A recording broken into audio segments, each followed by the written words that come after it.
Hey everyone, Brian Beeler. Thanks for joining the Storage View podcast today. We've got a really good conversation coming up, I think, based on our conversation in June back at HPE Discover about everything that's going on within HPE GreenLake. I think this is a really important topic, one that even as close as I am to technology, didn't fully grasp in terms of the depth of the offering that HPE has. Omar Assad's with us today. We had a great conversation, like I said, back at HPE Discover, and it took me 3 months to pin this guy down to get this thing going again. So here we are. Omar, thanks for doing this. Hey, thank you for inviting me, Brian. Really appreciate it. I apologize for the 3 months. What I had told you at Discover, we actually had to implement and launch that as well in the Oh, same experience. you went and did something over the last quarter. Okay, good. No, I mean you and I had a great conversation about GreenLake, but not just GreenLake, all the underlying componentry and what you guys have done there. And I think let's just start at a really high level, because everything is as a service from the big IT vendors these days. It's a as a service lead first. And then, by the way, we've got some new hardware things underneath that are required to implement all these services, but really services are the lead. And HPE GreenLake was the first to make that move in a big way, I think, and then really made a lot of the other big IT vendors react and come up with their own service solutions. And in some cases, your competitors announced concepts because they were I think pretty surprised by not just GreenLake, but the traction that you got out of the gate. So those are kind of two different things. So let's just kind of reset for the audience, if you will, on what does HPE mean when they talk about as a service and GreenLake services specifically? 100%. It's a very pertinent question, Brian. When we talk about as a service, generally what the industry understands as a service is that I will continue to buy the same infrastructure and infrastructure solution so as to be, but now it's a flexible consumption model, meaning I can lease this gear. There's a financial institution gets involved, and the customer doesn't pay upfront; they only pay for what they need. And typically, that's what's known as a service model. So you don't have to pay upfront, and you can pay by the drip as you consume the equipment. And once you're done consuming, you can renew and continue your drip, or you can change the solution. That's where most of the industry understands as a service. In offering the HPE infrastructure, storage, networking, compute, and all the solutions as a service, HPE was kind of one of the first ones to start it, and then sort of everybody jumped into the picture. Cisco and sort of Dell being the ones that followed it quickly. But over time, what has happened is we've learned two things: that in order to, as a service, brings a lot of simplicity to how you pay for the infrastructure. It makes it a lot simpler. But then in order to go full all the way, you also have to make the consumption of technology simpler as well. And the biggest inspiration in that part of the world is actually two phenomena that are happening in front of us. One is the SaaS way of consuming software, that you go to some portal, use a SaaS service, and you don't have to do any heavy duty lifting. And the second way is the infrastructure as a service model from the hyperscalers.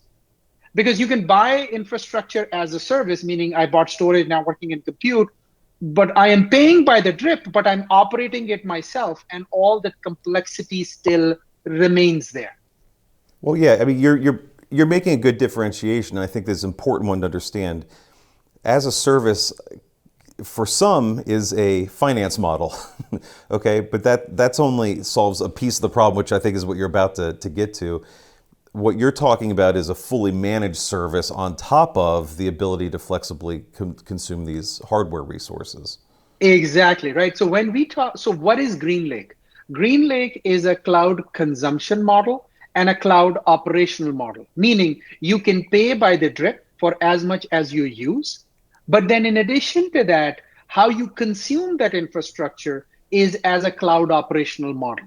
The simplest and the closest example that I can give you is, imagine AWS Outposts or Azure Edge at scale. That you go to console.azure.com or you go to console.aws.com and you log into that console and then you manage your infrastructure resources. In the case of AWS as one of the hyperscalers or Oracle or any hyperscaler, they are located in a region, and that's where those resources are, and you jump in through a SaaS console and you manage those resources and you pay for those resources. But if in place of that, that equipment was actually hosted within your own data centers or it was hosted within an MSP, the GreenLake operational model and consumption model is exactly similar to that of an hyperscaler, that you pay by the drip and you use the GreenLake console to consume that. So cloud consumption and cloud operations. So simplify the procurement model, and other vendors have done that as well. Pure Storage, EMC, Dell, Cisco, they've all come along on that journey. But the next jump to be able to create a platform on top of which you can come in and then start to manage your resources to give you exactly the cloud operational model that exists in the hyperscalers, but with the flexibility to be able to reproduce that within your own environment. That's what the GreenLake platform is all about. And that's why we had to build the platform that has the capability to register all this hardware and then abstract the day-to-day mundane, undifferentiated management of that from you so that you really focus on the workload. So provisioning of storage, provisioning of compute, provisioning of networking, life cycling them, all of that becomes exactly like you were sitting on a hyperscaler. So what this allows the customer to do is what I call an in-place transformation of their data center.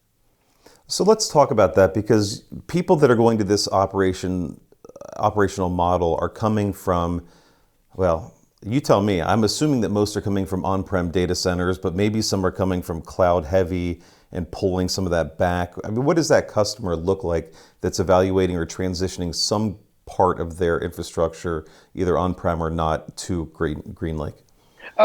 Great question, right? So let's answer them in a sequence, right? So the first is a customer that is currently consuming hardware, right? Currently consuming storage, networking, and compute, maintaining their own data centers. Now, this customer can make two choices. This customer can say, hey, I can jump into the public cloud, and they should, if it makes sense for them. I am not here to bash cloud. We are very good partners with AWS. We're amazing partners with Azure because most of our offerings on the infrastructure layer are fully hybrid in nature. I mean, that's what you saw at Discover. Like the GreenLake console can manage your EC2 resources as well as it can manage your VMware resources on-prem, giving you a uniform operational view across the both rather than a fragmented view, right? So that's the first point. So I really want the customer to decide what's better for their ROI. But then a lot of the customers have to go through this complex retransformation journey. And what I call retransformation is that they really have to simplify their operating model. In order to do that, rather than involving all of these professional services and ROI and cloud ROI and this and that, what we say is start consuming your resources through the GreenLake platform. It is your previous infrastructure is compatible with it, and you can buy new services through this platform as well. So it immediately gives you that cloud operational model so that your installation, lifecycle management, patching, upgrade, deployments, all of that become exactly like a hyperscaler. So your life is much more simpler. And then from the next point onwards, any new stuff that you procure, that comes in on a pay-as-you-go, drip-by-drip basis. So your future looks extremely simple. Now you have your entire infrastructure simplified so that from an operational simplicity perspective, whether you are in the hyperscaler or whether you're on-prem, it's a level playing field. So from this point onwards, you really make a sound decision about, okay, I need to use these other platform services in the hyperscaler, and it's really easy for me to get started. And then the customer can think about a migration journey. Because the GreenLake platform is fully plumbed into the hyperscaler of your choice, starting with Azure and AWS, that mobility becomes really simple as well. And to actually really simplify the implementation of that, like that is one of the fundamental reasons we were able to blend in a company called Zerto. We acquired that Zerto about close to 9 months ago, and it really allows for that simple click and point workload mobility between the hyperscaler and on-prem, right? So the first customer is that transforms in place and simplifies their operating model.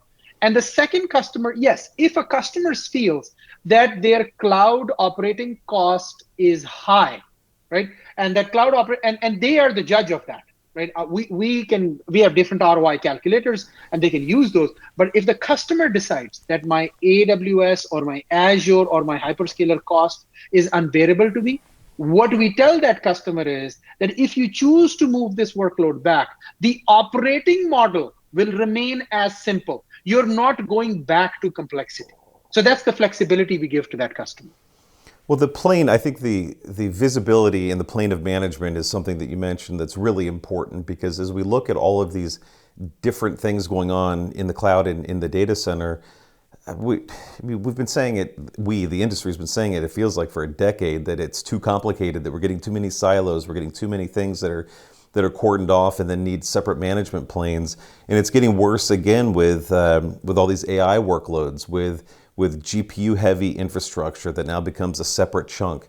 Or maybe I'm want to evaluate other options outside of the VMware hypervisor. Now I've got an OpenShift chunk or OpenStack or whatever, right? And we end up again with 5 or 6 different things. So having a control plane across as many things as possible, and I know you guys want to keep adding to that, which is great. One of the questions I have though, and you and I talked about this, is cloud consumption's one thing, and when you go buy AWS, you're buying a service level. You're not buying, and maybe you're buying some capacity or whatever, but you're not buying individual components. You're not deciding, oh, am I getting this storage or that storage, for the most part.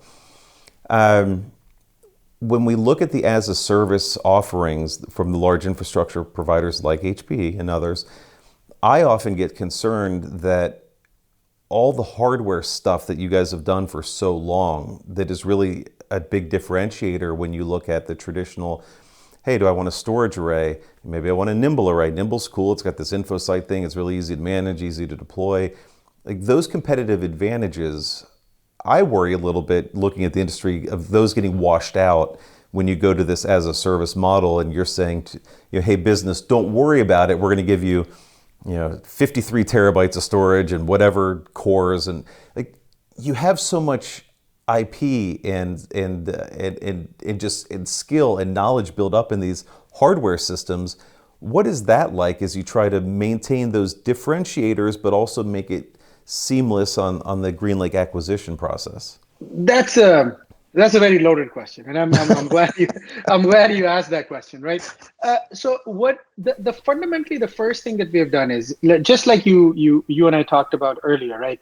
You said, hey, what is this GreenLake differentiation from as a service, right? So I said pay by the drip, financial model innovation, but everybody has that. But then in addition to that, the operating model, how you operate your infrastructure through the GreenLake platform, has been dramatically simplified, keeping in mind that a hyperscaler's console also achieves the same thing. And we really use that true as the North Star to give exactly the same experience to the GreenLake console on-prem. Now, the second question is, basing on that first as a service model, you're right. When somebody buys a storage device, they would say, hey, I like this storage platform. I would like to have it as a service, meaning finance or lease this from me. That's what the world used to be. But now as we move forward, we go into service levels. So the way I describe a service level in the simplest way is that you have block service for block storage. You have object service for object storage.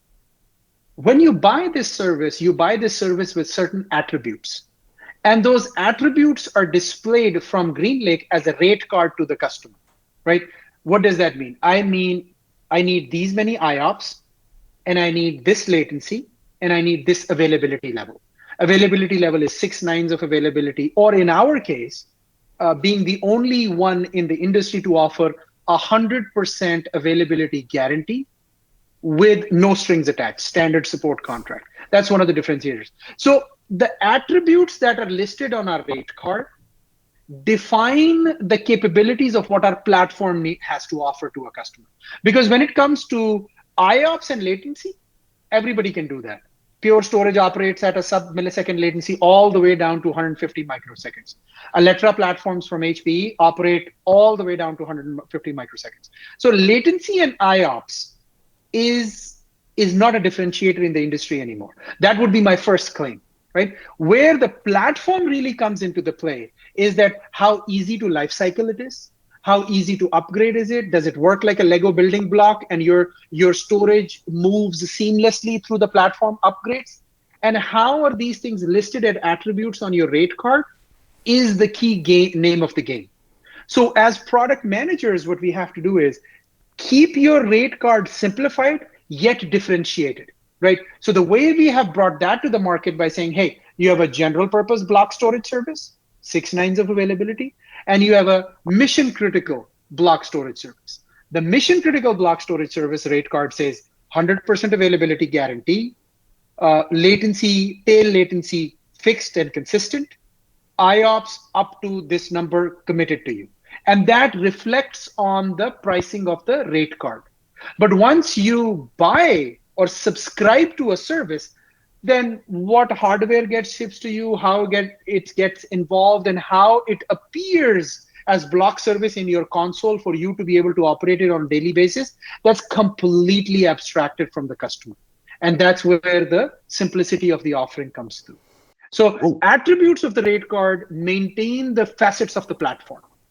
Well, let's talk through some of that, because if I'm in the cloud, in a traditional cloud provider, and I've got 100 VMs and I'm cruising along and 50 terabytes of storage, and now all of a sudden we have some success and I need another 25 terabytes of storage, I just say, okay, give it to me, and it's minutes, nay seconds to be operational. When you're delivering physical gear to a customer as part of the GreenLake service, when you send that initial shipment, you're clearly over provisioning a little bit in terms of storage and ports and cores and whatever. But how do you adjust to, or how much do you over provision to give yourself the headroom to expand with customers? How does that work? So this is where we are highly differentiated as well, right? So this is a bit of intellectual property developed here as well. And the roots of it come from InfoSight, which was, again, the pioneer in the industry in proactive support management and proactive symptom management. We call, once we deploy an array, we used to deploy an array at a customer site, and as InfoSight sort of got absorbed into HPE, all of HPE's platform were jumped on top of it because everybody got the value of that. So we have had to do a lot of scale work in the background to be able to scale our InfoSight service.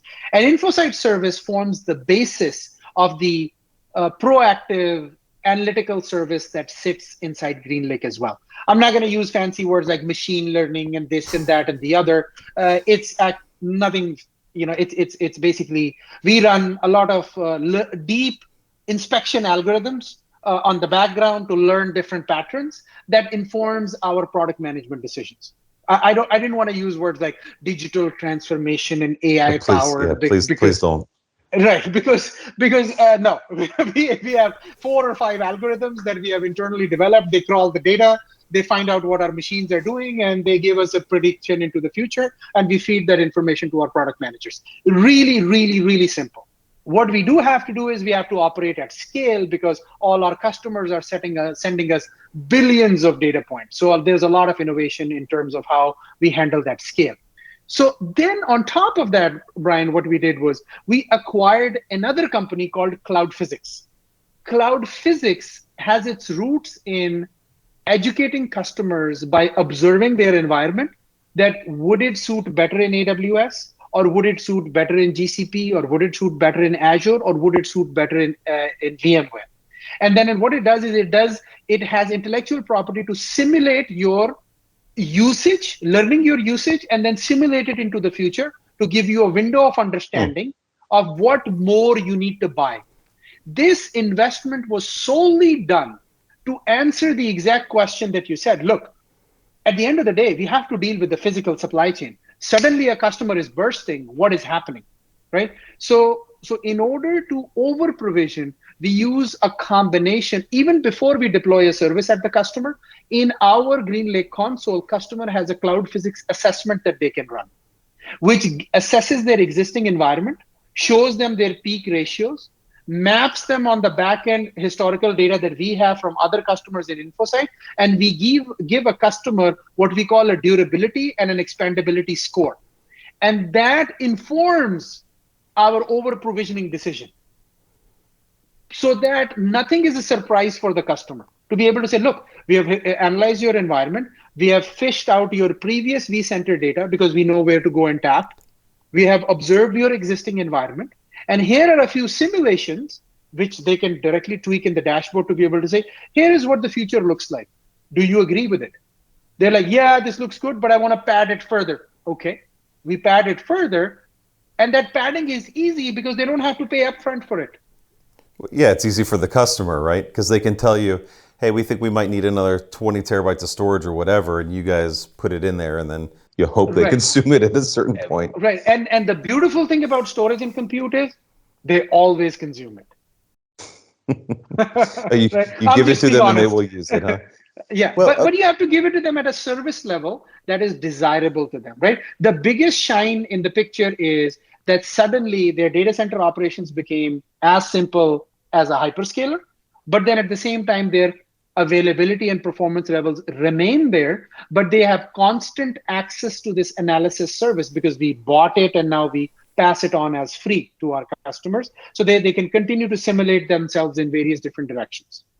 Well, I would say though too that when you know, from a storage first perspective, when you look at what you're consuming via GreenLake, you're still consuming real storage arrays, and not to say the cloud doesn't run on real storage, but it kind of doesn't. That's sort of the purpose of the hyperscales in general. I know there's like ONTAP for FSX, and there's some stuff like that, and Dell's talked about cloudizing all of their software in Project Alpine. So there are things like that happening, but today, to be able to bring in your Alletra arrays as part of GreenLake and still getting that deep wealth of data services is still pretty important, I would think, to some of these customers that may not have had such a rich feature set from a storage perspective in the cloud.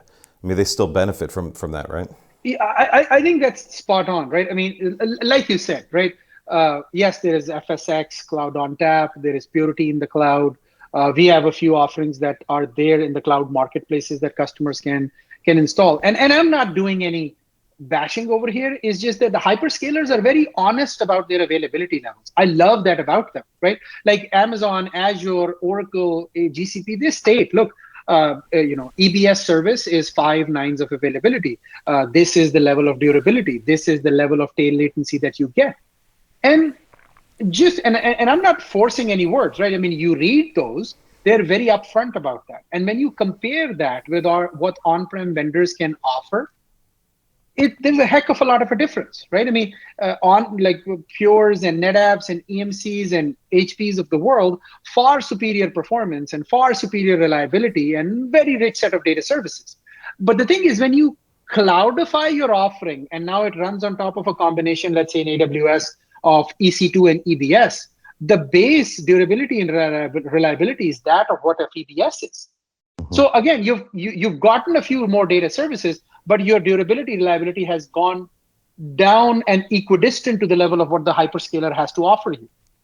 So when we looked at that, what we said was, look, a customer is running a mission critical SAP application. The customer is running an Oracle application. They literally have to rewrite that application in order to counter what EBS and other things have to offer for them in the hyperscaler. How about just bring that operating model to them? And that has been one of the roaring successes behind GreenLake as well, is what I call in-place conversion of your simplified operating and consumption model. And you buy SLA-based on-prem as well, yet you're able to maintain the same SLA. So you talked a little bit about the sizing, and I think that's an important question. We talked a little bit about management and consumption.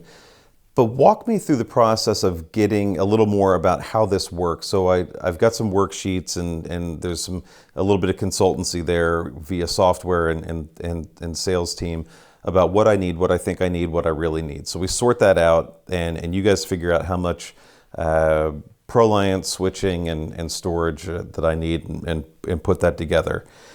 Now, from there, how long does that take before that shows up at my loading dock? Or how does that physical bit work?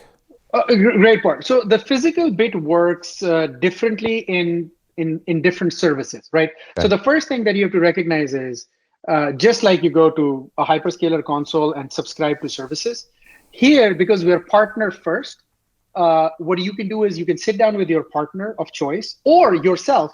You can get an assessment using Cloud Physics, which is just like a SaaS-based assessment. You click, assessor comes, and it just starts to simulate your environment.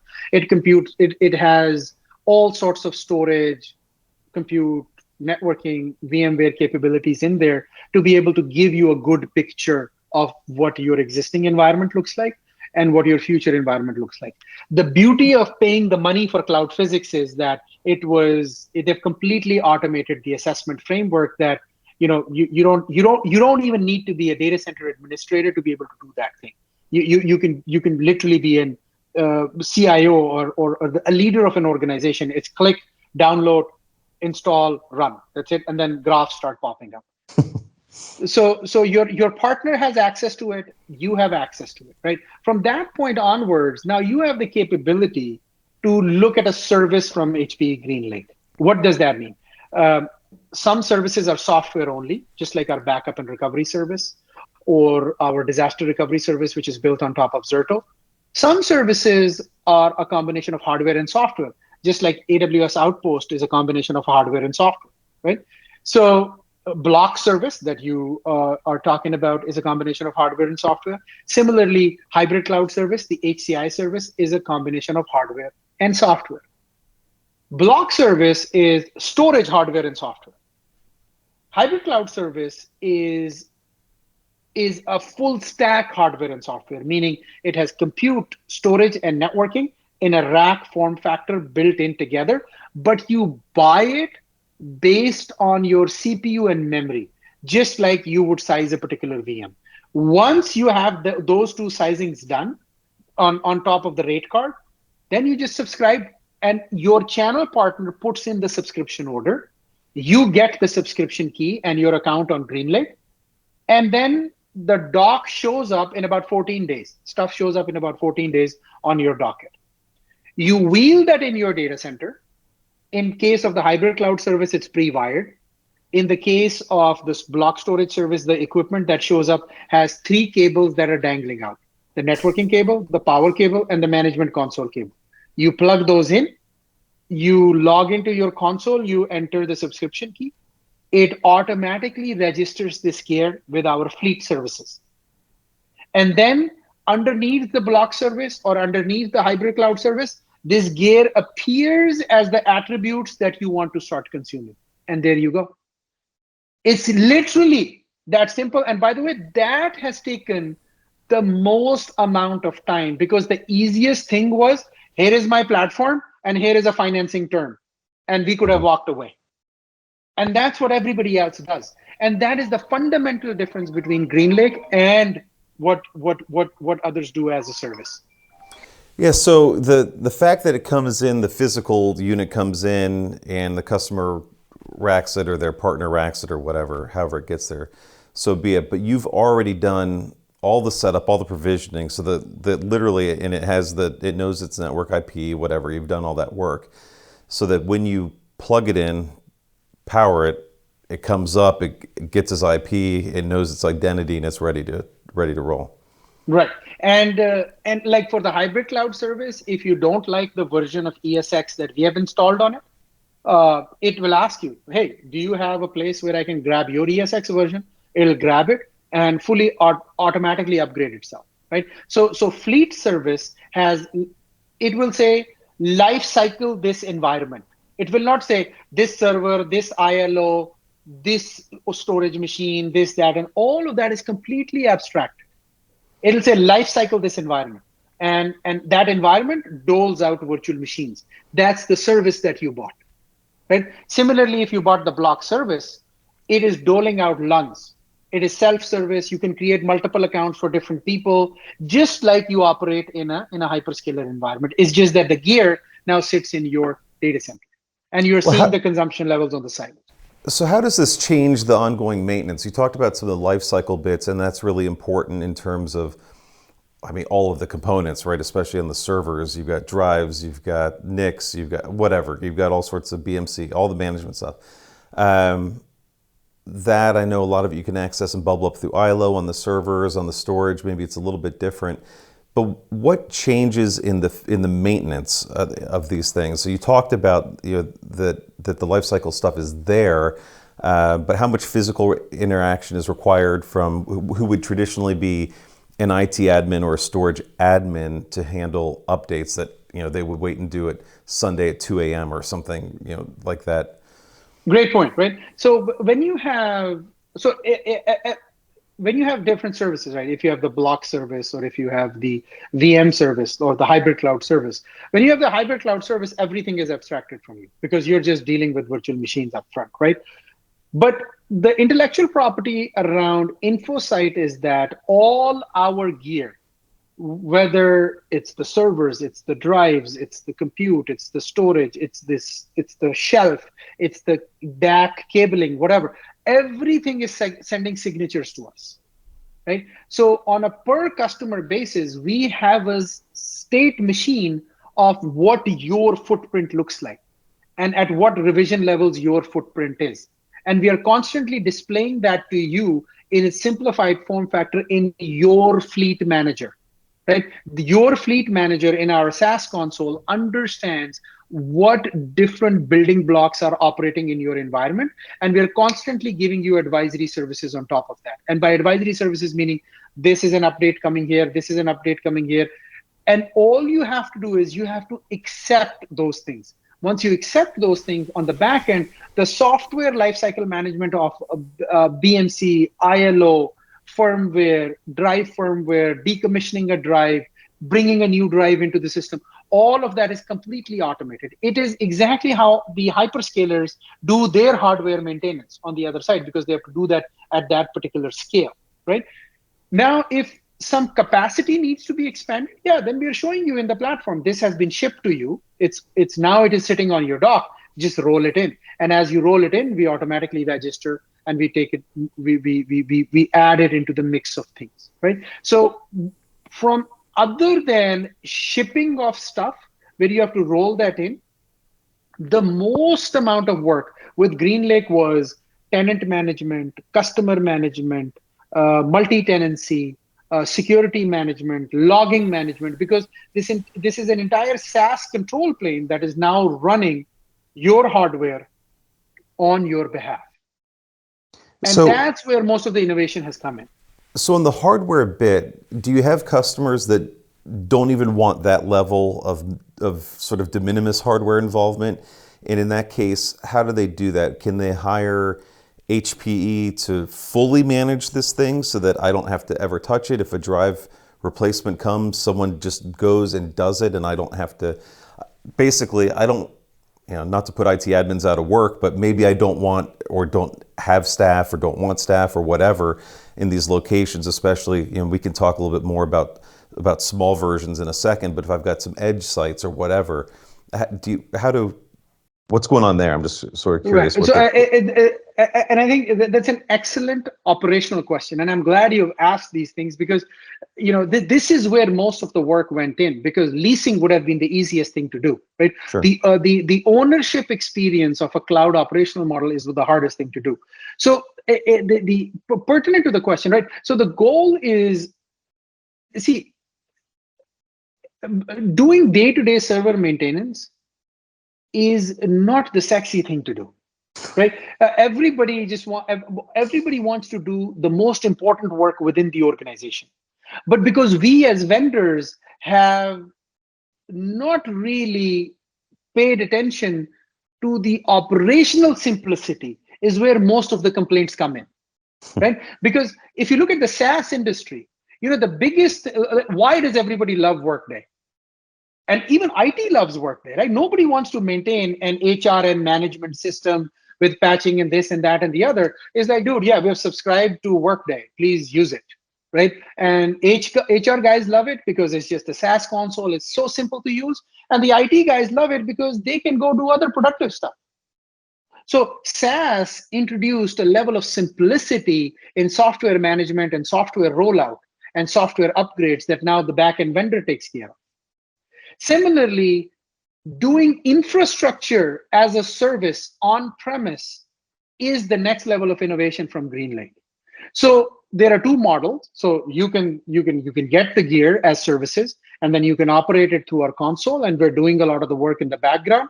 And you can rack, stack, change drives yourself, but entire software management is completely, lifecycle management of the software and the hardware is completely automated for you through alert management. And we have written streaming systems to be able to collect this data and then instruct them back to the customers. Those are major components of the GreenLake SaaS platform. But then you have the next level available as well, because if you really want to be hands-off, what you can do is you can create an account inside, because it's a completely self-service account. You can create another account for HPE's professional services teams to log in and manage your systems on your behalf. And they will mobilize the physical staff at the back end to jump into your data centers if you give us the badges. Sure. To be able to lifecycle drives and put machines in and all of that. And that entire system is also fully controlled by you. Because you are the owners of the console, you're fully looking at what's going on. But the operator, rather than your IT administrator, is actually a professional sitting at HPE's support shops. And because you have allowed them in by creating an account for themselves in over there. And that's another level of service that you can subscribe to. Yeah, I mean, that seems like an interesting modality for distributed enterprise, retail. I mean, a lot of these use cases. And actually, before we even go down that road, I want to talk about sizing, the size of GreenLake, because I think when organizations think about these new models, these as a service models, that a lot of mid-size and smaller businesses think, well, that's a Fortune 500 thing. That's not for me. That's multi-rack, petabytes of scale kind of stuff. That's not for me. And I do think we see a lot of smaller orgs, even mid-size, sort of opt themselves out of as a service before they even really consider it. And when you and I talked, I think, if I recall, you talked about configurations that were as little as, for that hybrid cloud offering, 2 servers, a switch, and a little Electra, like very, very small. Yeah.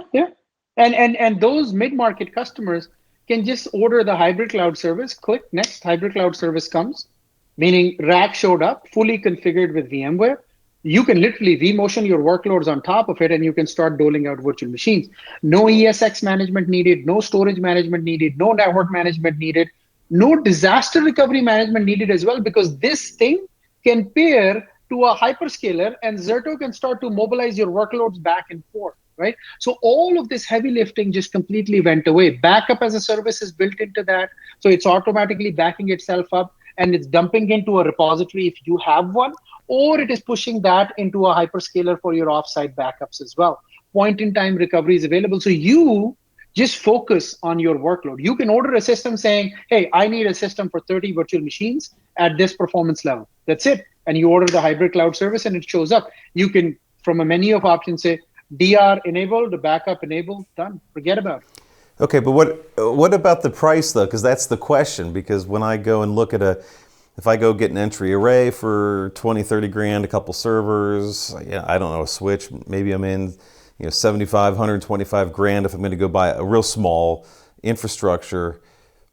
I don't want to sign up with you for 3 years and pay double just to simplify my life. You know what I mean? So what's the balance there, or how small can you get? Do you guys have any public or rate card that you're willing to talk about on how small these things go and what the affordability is like? Yeah, so rate cards are available on partner portals, because we don't speak about the pricing openly because different partners enjoy different levels of discount with us based on HP Platinum partners, HP Silver partners, right? What I can tell you off the bat is that it is a 40% improvement on your ROI efficiency right off the bat, right? Because see, you have DR. So when you subscribe to a hybrid cloud service, HCI service, you can subscribe to just a virtual machine as a service. Like I want one VM, $4 a gig, like or whatever. But in addition to that, that backup which is included into it, the disaster recovery that is included into it, that just takes it to the next level. But the thing is, it depends on the customer's adoption timeline. Because a lot of the customers have existing backup solutions, they have existing disaster recovery solutions, so they want to draw them down completely before 100% switching over, right? So what really matters in this adoption is at what part of a journey that you're signing up for. But what I can tell you with a lot of assurity is that if you are a green customer just starting on a brand new workload, to be able to order a service which has disaster recovery, backup, virtual machine capabilities, all of that included in it, it's an instant gratification start for you where you don't have to do any of those other things, right? So yes, there is a price of convenience, but from an ROI perspective, you will always be cheaper as compared to just investing everything upfront. It's fair, but I was happy to have that part of the conversation with you because, really, I think in my mind, maybe I just sort of lulled into my own belief that this is a big company problem, and not necessarily the case, I think is the takeaway. So I was asking too about retail and distributed enterprise and multi-location. Is GreenLake a fit there too, or how does that work as you look at, just pick retail because that's easy. I'm in Cincinnati, so I'm always thinking about Kroger and Macy's and that kind of thing. If I need infrastructure at a couple hundred or 1,000 locations, does GreenLake fit for that? 100%. I mean, a public reference, Home Depot, right? I mean, they're everywhere, right? They're a flagship product for this, and that flagship product is actually all the way.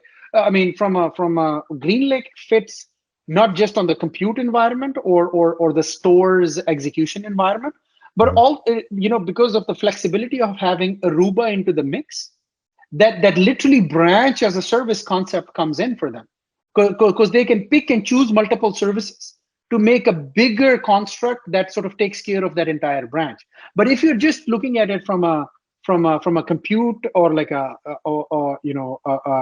what I call a hybrid cloud service, it can go as low as the physical asset that shows up is like a 2U server that has storage, networking, and compute in there, like a hyper-converged form factor, but you are paying on a per VM basis. And then it can go as large as 64 compute servers, 2 petabyte array, massive 40 gig top of the rack switches. But the beauty of it is you did not have to choose and configure any of this hardware. Our machine, our translation engines did that at the back end based on the rate cards requirement that you selected. Sure. And your decision was informed by an algorithmic simulation that ran in your environment for as long as you wanted to be able to feed into that engine.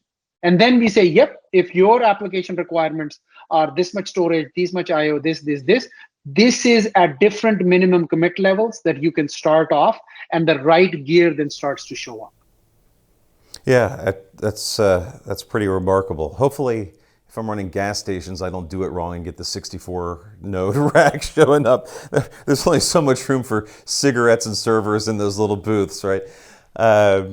But yeah, I mean that's pretty cool. I mean it's really fun to think about the possibilities. I think operationally more than any.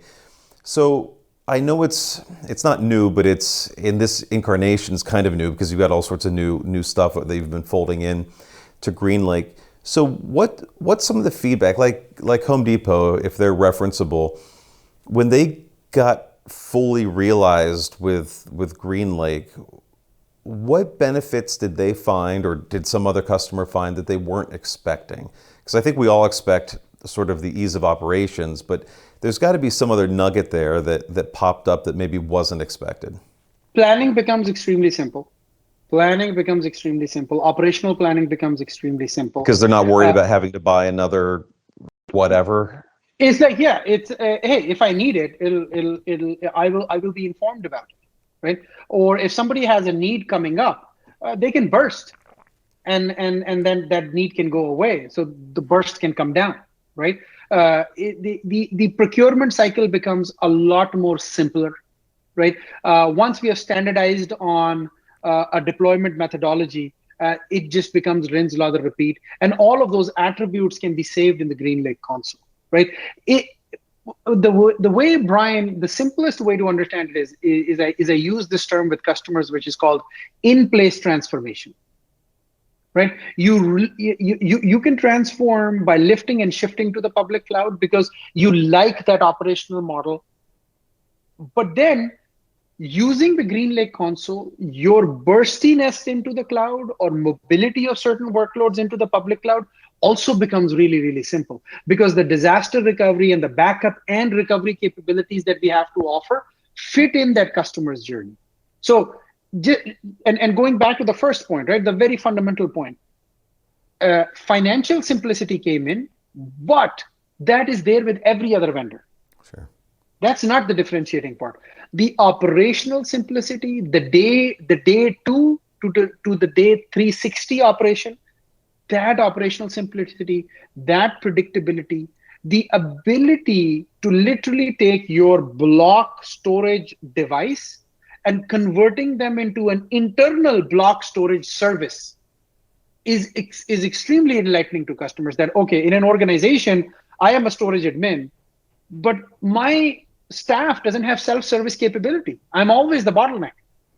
So the cloud operational model of the block service from HPE means that I can now create an account from Brian, for George, for Tom, for Omer, and I can define their playing grounds and they can self-service themselves. Similarly, on the hybrid cloud service, I can increase the scope of their self-service all the way to the VMs. I can ask them to take a snapshot of a running application and then reproduce that into their own environment through the VM as a service. So writing all of this automation is what took 2 years. And then bringing that console back out to the customer. Leasing, we've been doing leasing as a service like everybody else for the past 4 years. Yeah. Okay. Well, I mean, the 2 years of work to get here is great, but that's baked in now, so no one cares about how long that took. You've got to go forward, and so I know you can't disclose a lot, but as you think about what comes next, where do you have to keep innovating with GreenLake? I mean, we talked at the very top about more and more silos showing up with different infrastructures, Red Hat stuff, GPU stuff, other accelerator, whatever. Like, what do you have to do to keep being open to what's next so that you can keep folding in these additional services? So the first thing is, it's a journey, right? The first thing was, yeah, everybody has the first thing called financing, right? Let's simplify the procurement model. We sort of took the bold step of simplifying the operational model as well, right? So you have the on-prem hyperscaler theme going on, right? That's what's there. The next step after that, so the first step after simplification was abstracting the hardware, right? So we abstracted the hardware and really brought true infrastructure as a service through a cloud operation and a cloud consumption model on-prem.